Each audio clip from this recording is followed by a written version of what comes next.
Hello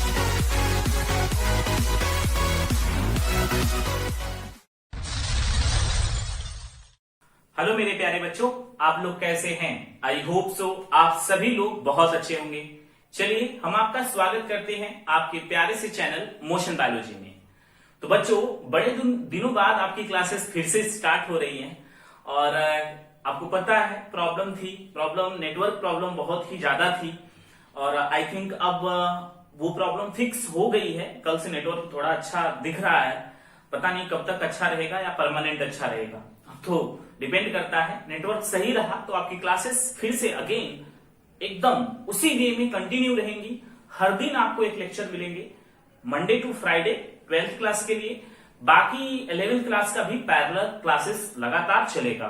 ठीक है, हो सकता है 11th क्लास में एक एक दिन करके डिले हो जाए, बट कोई नहीं, हम कोशिश करेंगे पूरी कि आपको पूरा का पूरा क्लास पढ़ाया जाए रेगुलरली। ठीक है, क्योंकि नेटवर्क प्रॉब्लम मेन प्रॉब्लम थी। वीडियो अपलोड करने में 11-11 घंटे 12-12 घंटे लग जाते थे। सोचिए 800-900 MB का वीडियो होता है और उसको अपलोड करने में यूट्यूब की साइट पर 1-1 घंटे 11-11 घंटे लग जाते हैं और लेक्चर 30 मिनट का और लग रहे हैं 11 घंटे, तो बहुत ज्यादा टाइम वेस्ट हो रहा था और दिमाग ऊपर से खराब हो रहा था क्योंकि नेटवर्क था ही नहीं। और हम ये समझ रहे हैं कि हर जगह ये प्रॉब्लम सारे बच्चे फेस कर रहे थे, बट अब हमें लगता है कि नेटवर्क सही हो गया है। अगर सही रहा तो आपकी क्लासेस रेगुलरली मिलेंगी आप लोगों को। और हम तो यही प्रे करेंगे गॉड से कि गॉड से क्या, बनाते तो इंसान ही है, पर यही हम चाहेंगे कि आपकी क्लासेस कंटिन्यू रहें। तो चलिए, हम प्रीवियस वीडियो में आपको पता है नया चैप्टर स्टार्ट कर चुके थे, है ना। जो नए स्टूडेंट हैं वो पहले लेक्चर को देख लें। अगर नहीं देखे हैं तो बिल्कुल स्टार्टिंग से ही आप अगर एकदम नए हैं तो पहले आप जो चैप्टर सीरीज चल रही है, यानी कि chapter number 1st, 2nd, 3rd, 4th ऐसे करके आप कंटिन्यू करके आएंगे, तभी आपको और अच्छे से समझ में आएगा। बट अगर आप इसी चैप्टर को देखना चाहते हैं तो चिंता मत करिए, आपको पूरी चीज एक पॉइंट आपको समझ में आएगा। हम है ना, आपको पता भी है कि हम आपको रटाएंगे नहीं, कॉन्सेप्ट सिखाएंगे। तो बच्चों, प्रीवियस वीडियो में यानी जो पिछला लेक्चर था, हम लोगों ने डीएनए के जो हमारा डीऑक्सीराइबोन्यूक्लिक एसिड यानी डीएनए जो है उसकी डिस्कवरी किस प्रकार से हुई, यानी अनुवंशिक पदार्थ जो है हमारा, वो उसका पूरा इतिहास हमने समझा कि कब से सेल की डिस्कवरी हुई है और कब तक जो है डीएनए का नाम पड़ा। ठीक है, आगे बहुत ही इंटरेस्टिंग क्लासेस होने वाली है क्योंकि आगे बहुत सारे झगड़े सुलझाएंगे हम लोग। ठीक है, तो बच्चों, तो आज हम ऐसे क्लास को डिस्कस करने जा रहे हैं जो आपके क्लास 12th जो क्लास 11th के जैव अणु वाले चैप्टर में आप लोगों ने पढ़ लिया होगा। मतलब समझिए हम क्या बोलना चाह रहे हैं आप लोगों से कि जो आज हम जो टॉपिक डिस्कस कर रहे हैं, बायोलॉजी के स्टूडेंट जो है क्लास 11th के जैव अणु वाले चैप्टर में पढ़ लेते हैं। हम ये समझ रहे हैं कि आप पढ़ के आए होंगे। अगर नहीं भी पढ़े हैं तो चिंता मत करिए, एकदम हम स्टार्टिंग से शुरुआत करेंगे और एकदम एंड तक पहुंचाएंगे आप लोगों की। नहीं, हाँ, इस तरीके से डीएनए का स्ट्रक्चर बनता है। ठीक है, तो आपको चिंता करने की कोई आवश्यकता नहीं है। अगर आप 11th की क्लास नहीं पढ़े हैं तो भी कोई चिंता की बात नहीं, अगर पढ़े हैं तो बहुत अच्छे से समझ में आने वाला है। हर एक पॉइंट एकदम अच्छे से क्लियर होगा।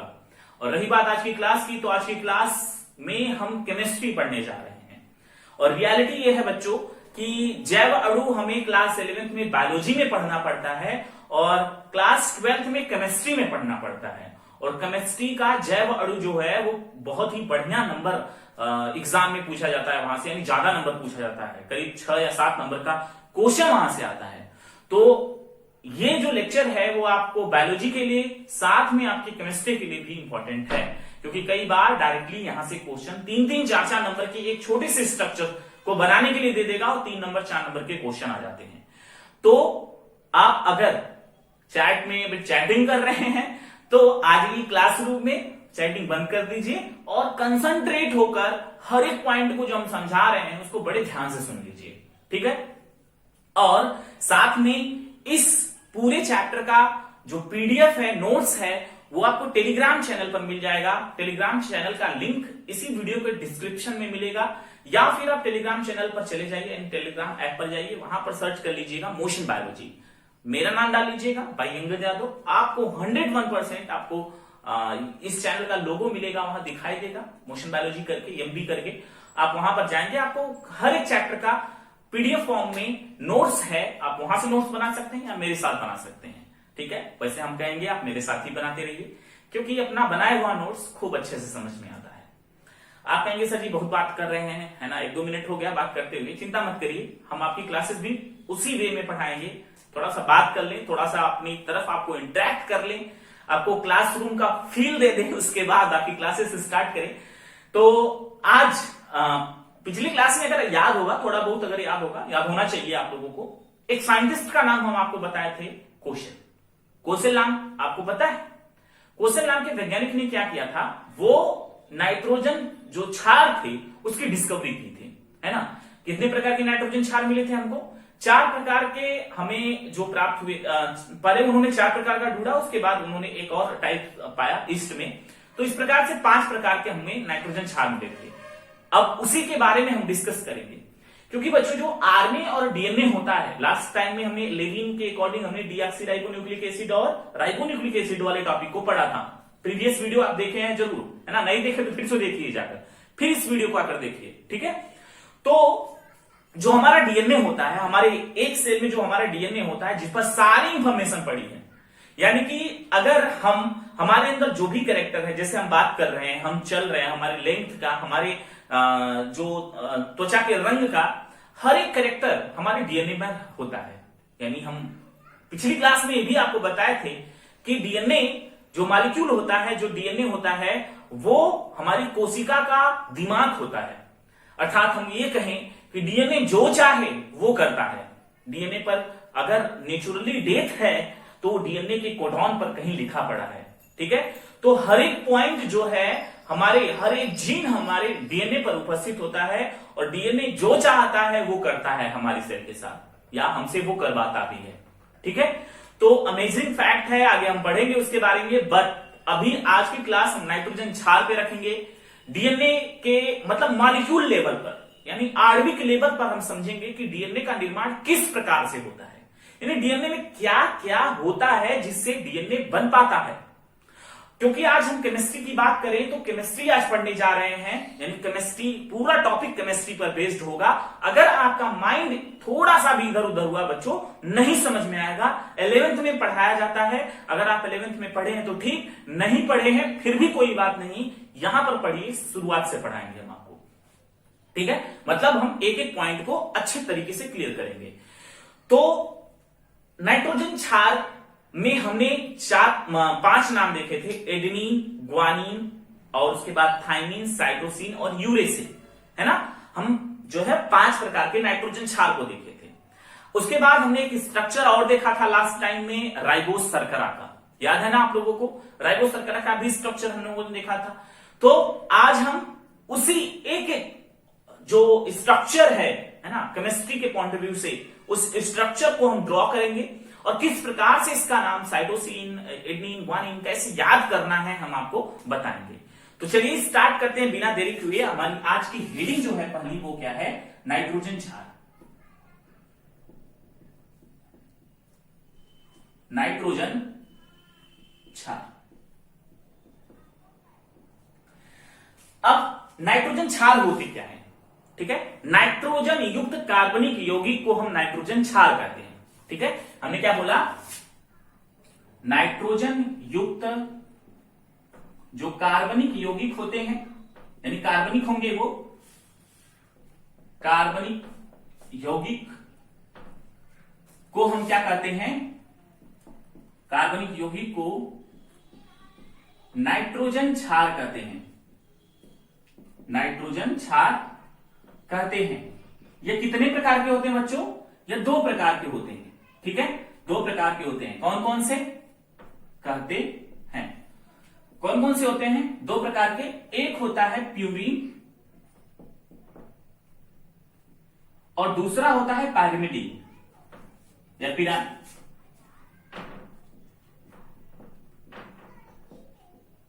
पायरिमिडीन, ठीक है।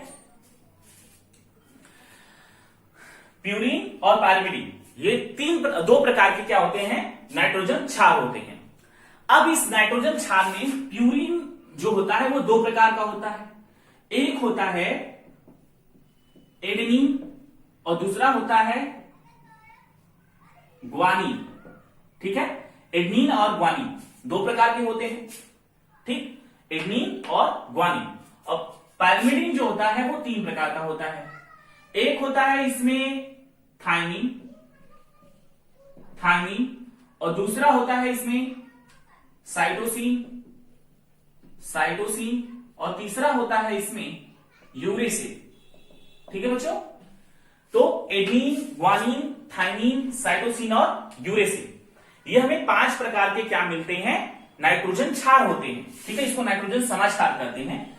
तो हम इसको शॉर्ट फॉर्म में भी कहते हैं क्या, adenine, guanine, thymine, cytosine and uracil, जिसमें ये तीनों क्या है, पायरिमिडीन है, और ये दोनों क्या है, ये दोनों क्या है, प्यूरिन है। ठीक है, ठीक है बच्चों, इतना समझ में आ गया, इतना तो आसान है ना। क्या हमने देखा, नाइट्रोजन क्षार यानी नाइट्रोजन युक्त कार्बनिक यौगिक को हम क्या कहते हैं, नाइट्रोजन क्षार कहते हैं, जिसमें इसकी खोज किसने किया, कोसेल ने किया। याद रखिएगा, इसकी डिस्कवरी किसने किया है, कोसेल ने किया है। जो दो प्रकार के होते हैं मुख्य रूप से, एक होता है प्यूरिन और दूसरा होता है पिरिमिडीन। ठीक है, पिरिमिडीन भी कहते हैं, पायरिमिडीन भी कहते हैं कुछ लोग, तो चिंता मत करिए, कहीं कुछ भी आप जान सकते हैं। अब ग्वानिन है ना, इसका पूरा नाम होगा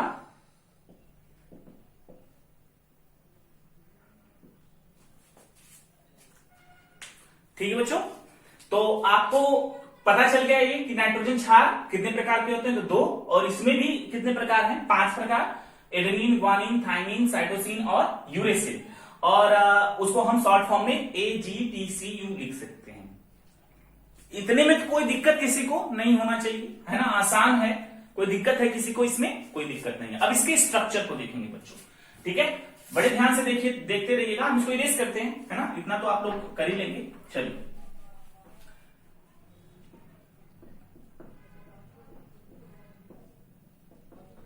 प्यूरिन्स, ठीक है बच्चों, तो प्यूरिन्स हम देखेंगे और उसके बाद पिरिमिडीन्स देखेंगे, है ना। तो यहां पर प्यूरिन्स, क्योंकि इसमें 2 टाइप्स है इसलिए यस लगा है। शायद हम जब चार्ट पढ़ा रहे थे तो उसमें शायद प्यूरिन और पिरिमिडीन लिखे थे, आप वहां पर ES लगा दीजिए, ठीक है, ताकि वहां पर, क्योंकि वहां पर 5 टाइप्स है ना, तो मतलब एक से ज्यादा है तो ES लगेगा वहां पर, तो आप उसको कर लीजिए। प्यूरिन्स एंड पिरिमिडीन्स होता है ना, वहां पर हम प्यूरिन और पिरिमिडीन लिखे थे, आप उसको सही कर लीजिएगा। तो प्यूरिन्स की बात करें तो ये 2 विषम चक्रीय वलय, मतलब विषम चक्रीय संरचना होती है, ठीक है, कौन, प्यूरिन्स। और इसमें आपको पता है ये 2 प्रकार का होता है, एडेनिन होता है और ग्वानिन होता है। तो पहले इसका स्ट्रक्चर ड्रॉ कर लेते हैं प्यूरिन का। तो प्यूरिन का स्ट्रक्चर ड्रॉ करने के लिए पहले आप एक बेंजीन रिंग जानते हैं ना, उसको बना लीजिए। ध्यान से देखिए, थोड़ा सा भी मिस्टेक मत करिएगा, ठीक है। पहले बेंजीन रिंग बना लीजिए आप, बन गया। उसके बाद एक और रिंग बनाना है आप लोगों को इस तरीके से,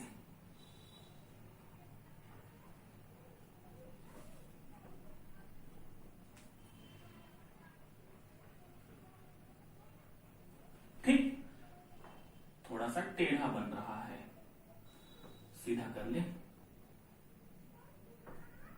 ठीक है बच्चों, इस तरीके से बनाइएगा। यहां कार्बन हाइड्रोजन लगा दीजिए। अब देखिए, प्यूरिन जो है इसमें पहले, तीसरे, 7वें और 9वें स्थान पर क्या होता है, नाइट्रोजन होता है, ठीक है। प्यूरिन्स जो होता है, प्यूरिन्स में 2 विषम चक्रीय संरचना होती है, यानी 2 विषम चक्रीय, देखिए यहां पर वलय है, और इसमें पहले, तीसरे, 7वें और 9वें स्थान पर क्या होता है, नाइट्रोजन होता है, ठीक है। और इसमें कार्बन भी होता है। तो यहां पर हम ये भी लिख सकते हैं प्यूरिन्स के आगे कि प्यूरिन्स जो होता है वो 2 विषम चक्रीय नाइट्रोजन युक्त कार्बनिक यौगिक है, ठीक है, ठीक है, कार्बनिक वलय है, ठीक। अब हम इस नाइट्रोजन को लगा लेते हैं। तो पहले पे लगा लेते हैं पहला, और उसके बाद यहां पर हमारा तीसरा, और उसके बाद किस स्थान पे है, 7वां, तो 1 हम काउंटिंग करते हैं बच्चों, यहां पर 1, ये 2 स्थान है, ये 3रा है, ये 4था है, ये 5वां है और ये 6ठा है, ठीक। और ये 7th है, तो 7th पे नाइट्रोजन लगा लीजिए आप, यहां पर नाइट्रोजन लगाएंगे, ये 8वां पोजीशन है और ये कौन सा पोजीशन है, 9वां पोजीशन है, ठीक। हम स्ट्रक्चर बनाना बता रहे हैं आप लोगों को, चिंता मत करिए, ध्यान से देखते रहिए आप लोग। इतना हो गया। अब उसके बाद बच्चों ध्यान से देखिए, अब डबलिंग जो है डबल बॉन्ड करना पड़ेगा आप लोगों को, तो कैसे करेंगे देखिए ध्यान से। ये एक डबल बॉन्ड, आपको पता है कि एक पाई बॉन्ड के बाद जो होता है एक सिग्मा बॉन्ड होता है, फिर डबल बॉन्ड लगाया जाता है। तो एक पाई बॉन्ड हो चुका है, यहां पर सिग्मा है और एक यहां पर डबल बॉन्ड, और फिर एक पाई को छोड़िए और ये फिर से आ जाइए यहां पर, सॉरी एक सिग्मा को छोड़िए, फिर से आ जाइए यहां पर एक पाई बॉन्ड और बना दीजिए, यानी एक एक लाइन को छोड़ना है। ध्यान से देखिए, केमिस्ट्री थोड़ी बहुत आती है ना आप लोगों को, इतना तो नहीं कि आप लोग गधे होंगे केमिस्ट्री थोड़ी बहुत आती है ना। ध्यान से देखिए यहां पर, तो यहां पर पाई बॉन्ड लगा, यहां पर पाई बॉन्ड लगा, यहां पर लगा है, और उसके बाद इसको छोड़ेंगे आप, क्योंकि इसको छोड़ने के बाद यहां पर पहुंचे तो इसको छोड़ेंगे और एक पाई बॉन्ड यहां पर लगाएंगे, ठीक बच्चों। और इसको छोड़ेंगे तो यहां पर नहीं लगा सकते क्योंकि यहां पर पाई बॉन्ड लगा पड़ा है, ठीक। अब क्या करना है, अब इसको एक हाइड्रोजन भी दे दीजिए, क्योंकि नाइट्रोजन 3 बॉन्ड बनाता है, तो 1 2 और 1 3 बॉन्ड। ये स्ट्रक्चर जो दिखाई दे रहा है आप लोगों को, ये स्ट्रक्चर है किसका, ये स्ट्रक्चर है किसका, प्यूरिन का। यहां पर भी नाइट्रोजन होगा, ठीक है, NH होगा यहां पर, NH, और 1 2 3 ये बॉन्ड बना लिया, 1 2 3 नहीं, यहां पर नहीं होगा क्योंकि 3 बॉन्ड ही नाइट्रोजन बनाता है, तो ऑलरेडी बना चुका है, ठीक। तो ये स्ट्रक्चर हो गया किसका, ये स्ट्रक्चर हो गया प्यूरिन का, ठीक है बच्चों। ये स्ट्रक्चर किसका हो गया है बच्चों, ध्यान से सुनिए, प्यूरिन का स्ट्रक्चर हो गया है, ठीक। पहले, तीसरे, 7वें, 9वें स्थान पर क्या हमने लगा दिया, क्या लगाया, नाइट्रोजन लगा दिया है। और ये 2 विषम चक्री, देखिए 2 जो है चक्र इसमें क्या हो चुके हैं, मर्ज हो चुके हैं। तो ये संरचना है किसकी, प्यूरिन की। अब ध्यान से फोकस करिए, हम अब एडेनिन और ग्वानिन का स्ट्रक्चर ड्रॉ करने जा रहे हैं। किसका किसका, एडेनिन और ग्वानिन का, ठीक। पहले एडेनिन का बनाएंगे, फिर किसका बनाएंगे हम लोग, किसका बनाएंगे, फिर उसके बाद हम ग्वानिन का स्ट्रक्चर बनाएंगे। तो ध्यान से फोकस करिए, कुछ है नहीं, बहुत आसान है, ठीक है। और जो जहां जहां पर हम कुछ लिखे नहीं है वहां पर कार्बन है, ठीक है, यहां भी कार्बन है, यहां भी कार्बन है, यहां भी कार्बन है, यहां भी कार्बन, इतना समझ रहे होंगे आप लोग। तो चलिए हम स्ट्रक्चर ड्रॉ करते हैं। पहले तो इस वलय को बना लेते हैं, ठीक है। ये प्यूरिन का स्ट्रक्चर है, आप लोग इतना जानते हैं, ये 9वां पॉइंट होगा ये वाला। तो चलिए हम अब स्ट्रक्चर ड्रॉ कर रहे हैं एडेनिन का, पहले हम प्यूरिन का स्ट्रक्चर ड्रॉ कर लेंगे। चलिए ड्रॉ करते हैं। पहले क्या बनाना है, बेंजीन रिंग बनानी है आप लोगों को, ध्यान से देखते रहिए। उसके बाद एक और रिंग आपको उसमें क्या करना है, मर्ज करना है, ठीक है बच्चों। इसको थोड़ा से और बड़ा कर देते हैं, ये तो हो गई रिंग हमारी, बन के तैयार है। नाइट्रोजन लगाते हैं पहले स्थान पे, तीसरे स्थान पे, 7वें स्थान पे और 9वें स्थान पे हमने नाइट्रोजन भी लगा लिया। अब क्या करना है बच्चों, अब आपको करना क्या है, अब डबल बॉन्ड लगाना है। एक डबल बॉन्ड यहां पर है, एक डबल बॉन्ड यहां पर है, एक डबल बॉन्ड यहां पर है और एक डबल बॉन्ड यहां पर है। यहां CH का आपको पता होना चाहिए, ठीक। इतना हो जाएगा ना, इतना, इसमें कोई दिक्कत। ये प्यूरिन का स्ट्रक्चर हमारा बन के तैयार है। यहां पर हाइड्रोजन लगा दीजिए, ठीक है, NH, हाइड्रोजन लग गया हमारा। अब क्या करना है, एडेनिन के स्ट्रक्चर, यानी हम किसका स्ट्रक्चर ड्रॉ कर रहे हैं, एडेनिन का, एडेनिन का स्ट्रक्चर ड्रॉ कर रहे हैं।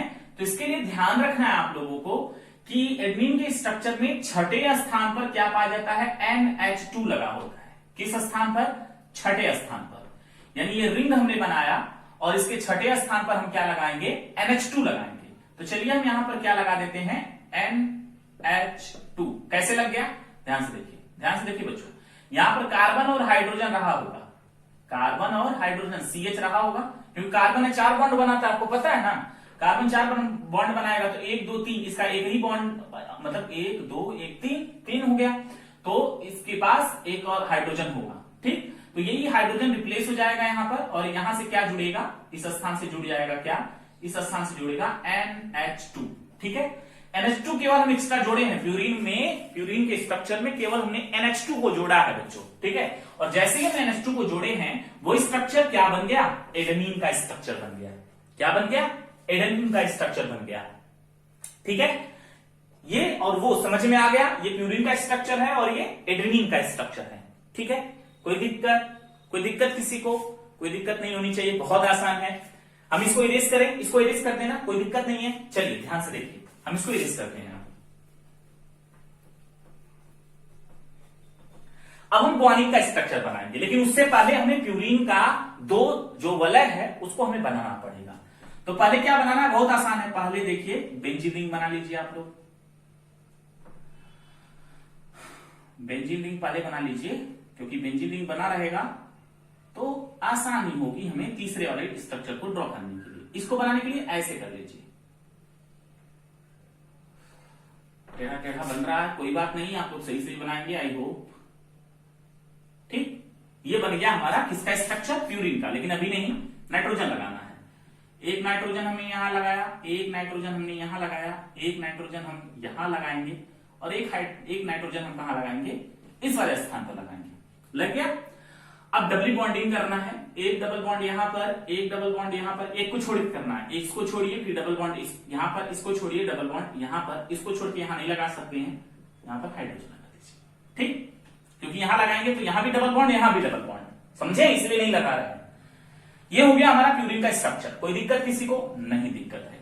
हमारे एडेनिन के स्ट्रक्चर में क्या था, एडेनिन के स्ट्रक्चर में जब हमने बनाया तो आप हेडिंग डाल के लिख सकते हैं, एडेनिन के स्ट्रक्चर को बनाने के लिए छठे स्थान पर NH2 जोड़ देते हैं ले जाकर, ठीक है।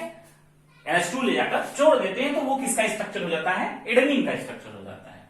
लेकिन ग्वानिन के स्ट्रक्चर को बनाने के लिए बच्चों, ग्वानिन बनाने के लिए क्या करना पड़ेगा, छठे स्थान पर हमें क्या करना पड़ेगा, यानी छठवें स्थान पर हमें ऑक्सीजन को जोड़ना है और दूसरे स्थान पर हमको किसको जोड़ना है, NH2 को जोड़ना है, ठीक है।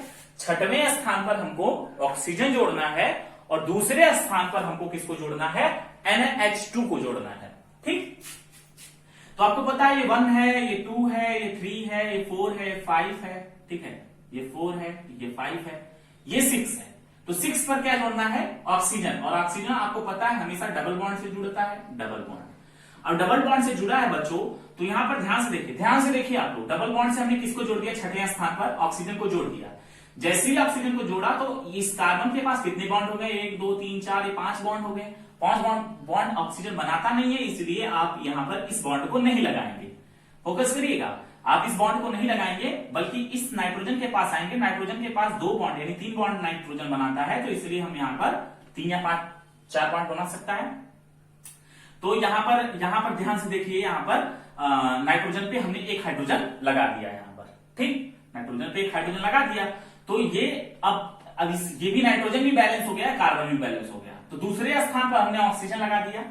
अब बात करते हैं, सॉरी छठे स्थान पर ऑक्सीजन लगाया, ठीक है। ये 6 वाला स्थान है, ये पहला है, ये दूसरा है, ये तीसरा है, चौथा, पांचवा, छठा। छठे पे हमने क्या लगाया, ऑक्सीजन।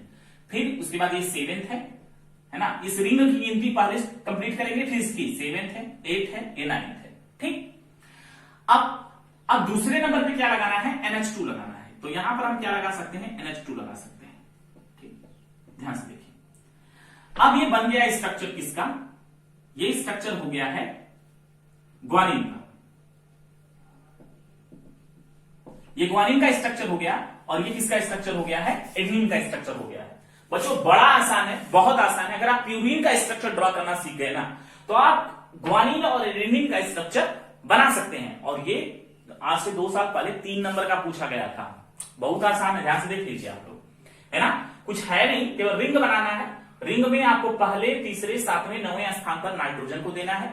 जैसे ही हम नाइट्रोजन को फिल कर लेते हैं, उसके बाद अगर आप छठे स्थान पर, क्योंकि ये पहला है, ये दूसरा है, ये तीसरा है, ये चौथा है, ये 5वां है और ये छठा है, छठे स्थान पर अगर आपने NH2 ग्रुप लगा दिया तो वो स्ट्रक्चर कौन सा हो जाएगा, एडेनिन हो जाएगा। बहुत सिंपल है।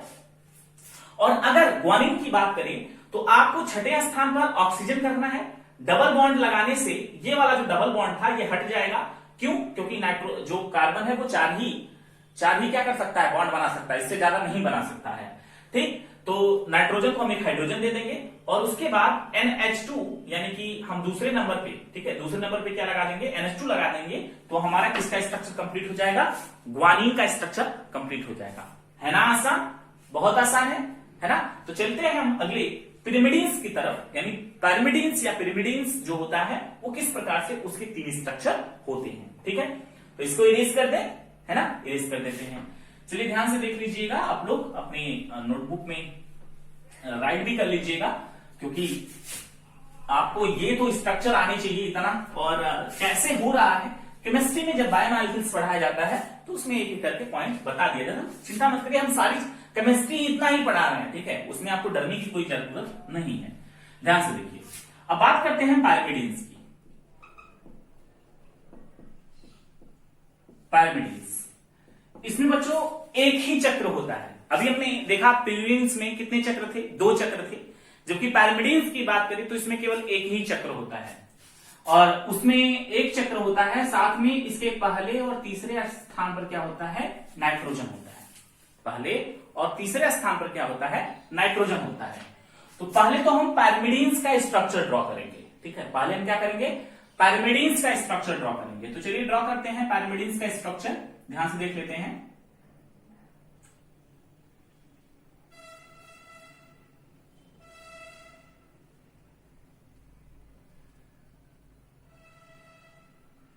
ठीक, इसके पहले स्थान पर हम नाइट्रोजन लगा दें और तीसरे स्थान पर क्या लगा दें, यहां पर नाइट्रोजन लगा दें, और ये 1, ये 2, ये 3, ये 4, ये 5, ये 6, ठीक, और इसके डबल बॉन्ड यहां पर दूसरे स्थान पर डबल बॉन्ड O लगा देंगे।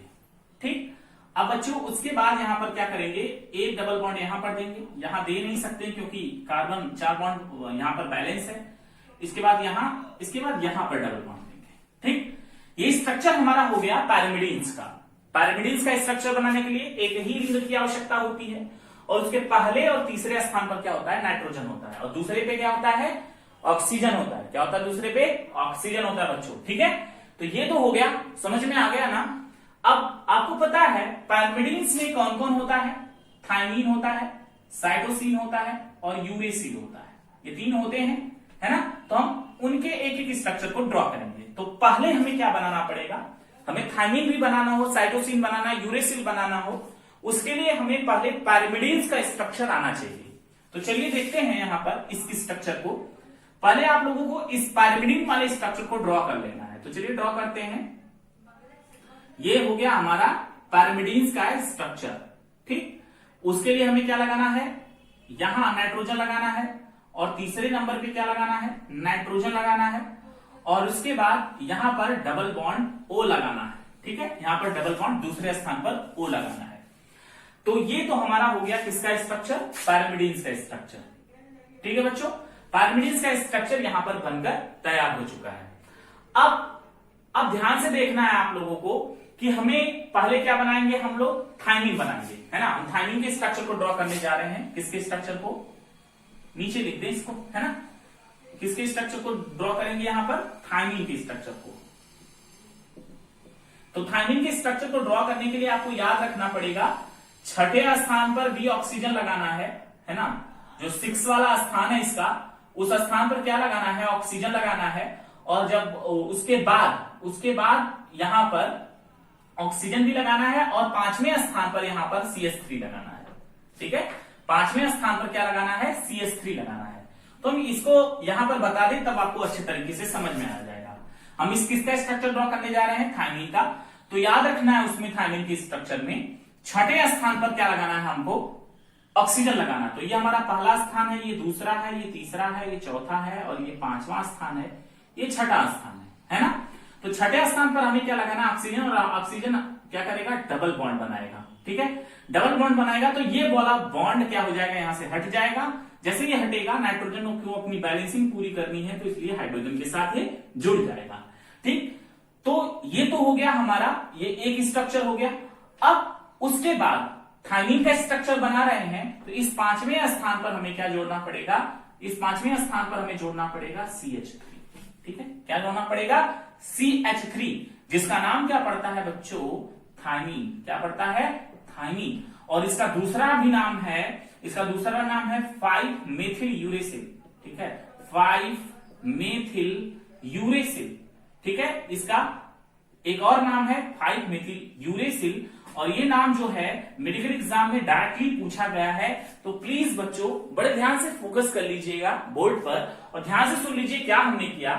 हमने तो ये रिंग प्रॉपर बनाई, और इस रिंग में हमने चेंज कहां पर किया है, 6 स्थान पर हमने डबल बॉन्ड O लगा लिया है, और इस 5वें स्थान पर, ये 5वां स्थान 4 है तो ये 5वां होगा, 5वें स्थान पर हमने क्या लगा लिया, CH3 लगा दिया है, ठीक है, CH3 लगा दिया है। तो किसका स्ट्रक्चर बन गया, ये थायमीन का स्ट्रक्चर बन गया है। अगर आप थायमीन का स्ट्रक्चर बनाना सीख गए तो आप यूरेसिल का स्ट्रक्चर बना लेंगे। यूरेसिल के स्ट्रक्चर को बनाने के लिए क्या करना है, इस 5वें स्थान से CH3 को नहीं लगाना है। अगर आप 5वें स्थान पर CH3 नहीं लगाएं तो ये स्ट्रक्चर किसका हो जाएगा, यूरेसिल का स्ट्रक्चर हो जाएगा, ठीक है। इसलिए तो यहां पर लिखा है 5 मेथिल यूरेसिल। अगर 5वें स्थान पर आप CH3 लगा देते हैं तो ये स्ट्रक्चर थायमीन का हो जाता है, और अगर हटा देते हैं तो स्ट्रक्चर यूरेसिल का हो जाता है। इसलिए जहां पर थायमीन होता है वहां पर यूरेसिल नहीं होता, या जहां पर यूरेसिल होता है वहां पर थायमीन नहीं होता, ठीक है। दोनों क्या है, केवल CH3 का तो अंतर है। 5वें पे अगर हम CH3 लगा रहे हैं तो वो स्ट्रक्चर कैसा, किसका हो जा रहा है, थायमीन का हो रहा है। फिर से सुनिए, 5वें पे अगर CH3 लगा रहे हैं, मेथिल समूह लगा रहे हैं, तो स्ट्रक्चर थायमीन का हो रहा है। अगर हटा दे रहे हैं तो किसका स्ट्रक्चर हो रहा है, यूरेसिल का। तो आप लोग थायमीन और यूरेसिल का तो बना लिए स्ट्रक्चर, है ना, इसमें कोई दिक्कत किसी को नहीं है। तो बोर्ड पर बना लीजिए, अपने कॉपी में बना लीजिए। अब हमें एक स्ट्रक्चर ड्रॉ करने जा रहे हैं, और किसका, और एक स्ट्रक्चर ड्रॉ कर रहे हैं किसका, हम साइटोसिन का। तो पहले में क्या बनाना होगा, पहले हमें ये रिंग बनानी होगी। तो चलिए हम इस रिंग को पहले बना लेते हैं, ठीक है बच्चों। तो ये रिंग हमारी बनकर तैयार हो चुकी है, लीजिए देखिए, लो बन गई। अब हमें क्या करना है, इस पर हमें नाइट्रोजन लगाना है, इस पर लगाना है, यानी पहले पे लगाना है, तीसरे पे लगाना है, और यहां पर डबल बॉन्ड O करना है। ये तो हमारी रिंग बनकर तैयार हो चुकी है, कौन सी, पायरिमिडीन की, है ना। पायरिमिडीन की जो रिंग है ये हमारी बनकर क्या हो चुकी है, तैयार हो चुकी है। अब कुछ करना नहीं है बच्चों, यहां पर केवल NH2 लगा दो, बस NH2 यही एक्स्ट्रा लगा है। 6ठे स्थान पर क्या लगाना है हमको, NH2 लगाना है। किस स्थान पर, 6वें स्थान पर। तो ये स्ट्रक्चर किसका हो जाएगा, साइटोसिन का स्ट्रक्चर हो जाएगा, ठीक है। किसका स्ट्रक्चर हो जाएगा, साइटोसिन का स्ट्रक्चर हो जाएगा। बच्चों बड़े ध्यान से सुन लीजिए, बहुत आसान है। हमने क्या बोला कि इस 5वें पर CH3 लगाइए तो थायमीन, नहीं लगाएंगे तो यूरेसिल। अगर इसको हम इरेज कर दें तो क्या हो जाएगा, यूरेसिल। अगर लगा दें यहां पर तो थायमीन। कुछ किया नहीं हमने, केवल 6ठे स्थान पर डबल बॉन्ड O लगा दिया है, और उसके बाद यहां से डबल बॉन्ड यहां पर हटा देना पड़ेगा। हटाएंगे तो यहां पर हाइड्रोजन लग जाएगा, ठीक है, जबकि यहां पर ऐसा नहीं हुआ, यहां पर डबल बॉन्ड लगा पड़ा है। तो ये छोटी छोटी गलतियां जो बच्चे करते हैं उसको ही आप लोगों को सीखना है। अगर डबल बॉन्ड यहां पर लगेगा तो ये जो कार्बन यहां पर उपस्थित है, ये कार्बन जो है वो कार्बन 5 बॉन्ड नहीं बनाएगा, ठीक है, 4 ही बॉन्ड बनाएगा। इसलिए इस डबल बॉन्ड को हटना पड़ेगा और हाइड्रोजन यहां पर लगा बनेगा, ठीक है। तो ये हो गया स्ट्रक्चर हमारा साइटोसिन का। तो बच्चों बहुत आसान था, है ना, बहुत ज्यादा आसान था। तो अगर आप उसको थोड़ा बहुत कम समझ में आया तो वीडियो एक बार और देख लीजिए, है ना, एक बार और रिवाइज कर लीजिए, अच्छे ढंग से समझ में आ जाएगा। और एग्जाम में इसको जानना बहुत जरूरी है। एग्जाम में कभी कभी पूछ लेता 3-3, 4-4 नंबर का। तो बहुत आसान था यार, इतना कठिन भी नहीं था। नेक्स्ट क्लास में भी हम केमिस्ट्री की क्लास ही पढ़ेंगे। हम वहां पर राइबोज शर्करा, डीऑक्सी राइबोज शर्करा और यंग ग्लाइकोसिडिक बॉन्ड और फिर फास्फोडाइएस्टर बॉन्ड या फास्फोएस्टर बॉन्ड किस प्रकार से बनते हैं, किस प्रकार से हमारा न्यूक्लियोटाइड, किसको न्यूक्लियोसाइड कहते हैं, बहुत अच्छा और बहुत इंपॉर्टेंट डिफरेंस हम समझेंगे जो हमारे बोर्ड एग्जाम के लिए, साथ में हमारे कंपटीशन यानी मेडिकल एग्जाम के लिए बहुत इंपॉर्टेंट है। बच्चों कंसंट्रेट करके पूरी क्लास को देखा करिए। अगर नहीं समझ में आया फिर से देख लीजिए, एक बार 1-2 घंटे बाद या एक दिन बाद देख लीजिए, समझ में आ जाएगा। कितना रॉकेट साइंस नहीं था, जहां जहां पर जो लगना था हम आपको बता दिए। देखिए साइटोसिन में क्या था, केवल 6ठे स्थान पर NH2 लगाइए साइटोसिन हो जाएगा। यानी ये देखिए ये स्ट्रक्चर है, इस स्ट्रक्चर में यहां पर NH2 केवल लगा दीजिए, क्या हो जाएगा, साइटोसिन हो जाएगा। और अगर आप यहां पर डबल बॉन्ड O कर दीजिए तो ये यूरेसिल हो जाएगा, है ना। अगर यहां पर डबल बॉन्ड O कर दीजिए तो क्या हो जाएगा, यूरेसिल हो जाएगा। और अगर डबल बॉन्ड O के बाद यहां पर 5वें स्थान पर CH3 लगा दीजिए तो थाइमीन हो जाएगा। एक स्ट्रक्चर याद कर लीजिए केवल इसका, बाकी आप तीनों याद कर सकते हैं, तीनों बना सकते हैं। ठीक, इसी प्रकार से प्यूरिन का भी है। तो बच्चों आज हम लोगों ने नाइट्रोजन क्षार के स्ट्रक्चर को देखा, जो कि हमारे केमिस्ट्री के पॉइंट ऑफ व्यू से बहुत इंपॉर्टेंट है और बायोलॉजी के भी पॉइंट ऑफ व्यू से बहुत इंपॉर्टेंट है। अब हम बात करेंगे नेक्स्ट क्लासेस में, जो हम बता चुके हैं क्या क्या हम पढ़ाने वाले हैं। तो अगली क्लास बहुत इंपॉर्टेंट होने वाली है, मिस मत करिएगा, कंटिन्यू देखते रहिए लेक्चर को। Next class next day meal जाएगी आप लोगों को। थैंक यू सो मच बच्चों, चलते हैं हम लोग और पढ़ाई करते रहिए, मेहनत करते रहिए और अपने लक्ष्य को पाने की कोशिश करते रहिए। और आज का क्वेश्चन भी पूछ लेते हैं। आप कहेंगे सर नहीं पूछते हैं, रोज रोज भूल जाते हैं, तो पूछ ही लेते हैं आपसे। आप बताएं कि न्यूक्लिन नाम किस साइंटिस्ट ने दिया था, है ना? न्यूक्लिन नाम किस साइंटिस्ट ने दिया था, आप इसका आंसर आप हमें बताएंगे। साथ में न्यूक्लिक एसिड किसने कहा, इसको भी आप बताएंगे।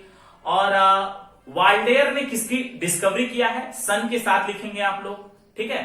और साथ में ये भी आप हमें बताएंगे कि डीएनए और आरएनए नाम किस साइंटिस्ट ने दिया था। तो ये 4-5 नाम जो हैं आप लोग कमेंट बॉक्स में बताएंगे। हम सबका कमेंट्स पढ़ते हैं, जिसमें बहुत सारे बच्चे सही आंसर दे रहे हैं और बहुत सारे बच्चे अपनी जंगल मतलब अपने पावर को चोरी कर रहे हैं, मतलब जंगल चोर हो गए हैं जंगल चोर हो गए हैं। कौन कौन से हैं, मतलब कौन कौन आंसर देते हैं उनका नाम हम बता दें। अलका राय, आराधना यादव, ज्योति राय, उसके बाद सेजल सरोज और आदर्श मिश्रा। बस यही 4-5 बच्चे, पहले बहुत सारे देते थे और बाकी सब के सब जंगल चोर हो चुके हैं। आई थिंक अब सुनने के बाद आंसर जरूर देंगे वो। तो चलते हैं बच्चों, आज की क्लास यहीं पर लंबी क्लास हो जाएगी। Thank you so much, thanks for watching, I love you बच्चों।